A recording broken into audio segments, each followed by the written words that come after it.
All right. Today is Wednesday. Excuse me, Jesus.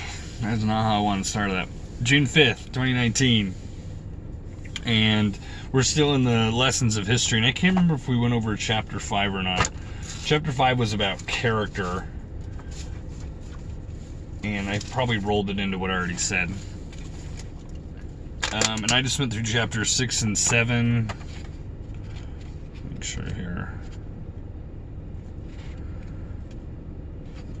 6, 7, and 8. And write 8 down, which is economics. So I'll get to that in a minute.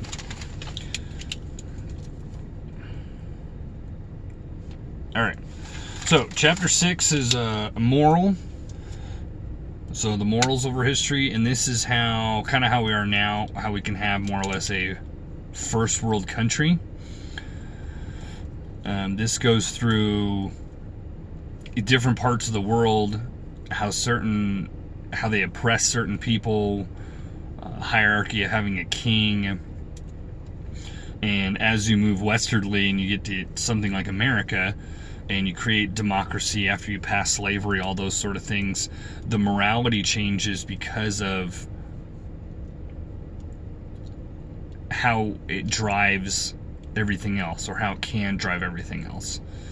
And these all sort of intersect, because the next thing after that is religion. And religion, it first starts out talking about how that helps with guidelines and like disciplines with children.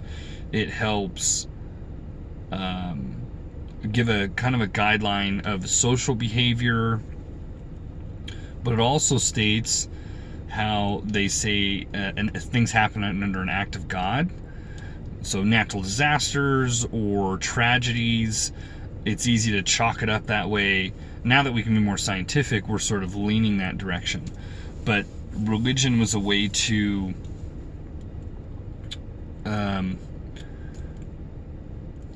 supposed to be a way to give a guideline for everyday living.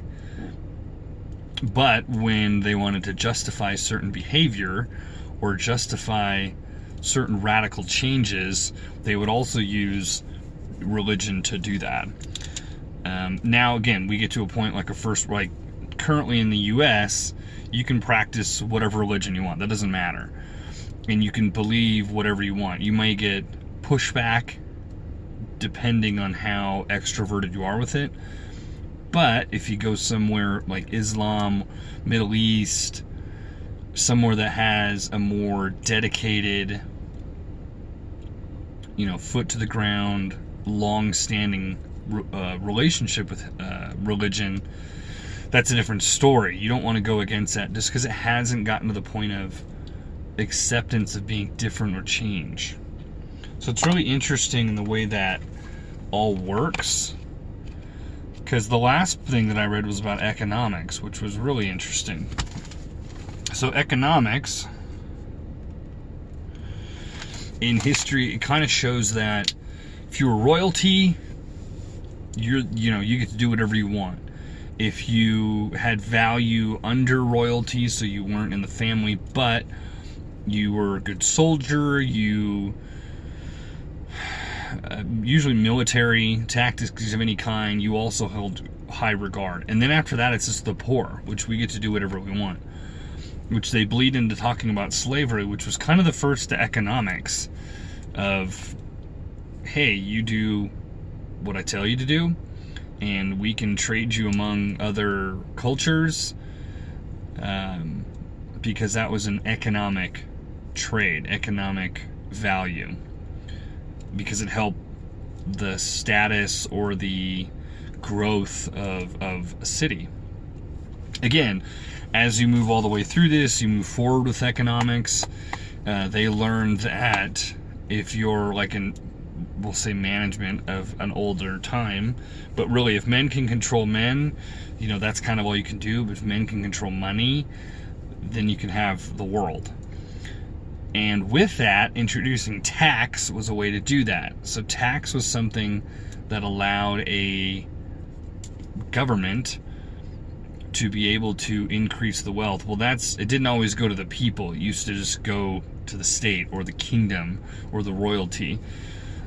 So it's a very interesting take on all of these as we go through. Like I said, it's really rapid-firely written, but it is cool to sort of learn all of the regions and how they quickly got from one thing to another with each sort of chapter.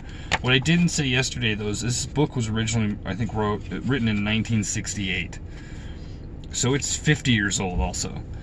So a lot has changed here in the U.S. in 50 years. So anything that you're reading in this book, you can't take directly for today, and you can't even take it directly for the U.S. You kind of got to look at it as a world history lesson in all these subjects. But I still recommend, like I said, picking it up. I haven't found anything that's so, I don't know, grossly offensive that I wouldn't want people to have that knowledge. But it is strange to read. You know, it's very male heavy driven because 1968, was kind of the world. It's really honest in its language, because in the very first portion of it, it talks about colored people as its reference. So if you're looking for political correctness or equal value amongst the sexes, it's not going to read that way, just because that's not where everything was at the time that this was written. So take that with a grain of salt. But looks like we're going to have 2 more days in this. I'm not going to power through this like I thought I was. You know, I'm on page 58.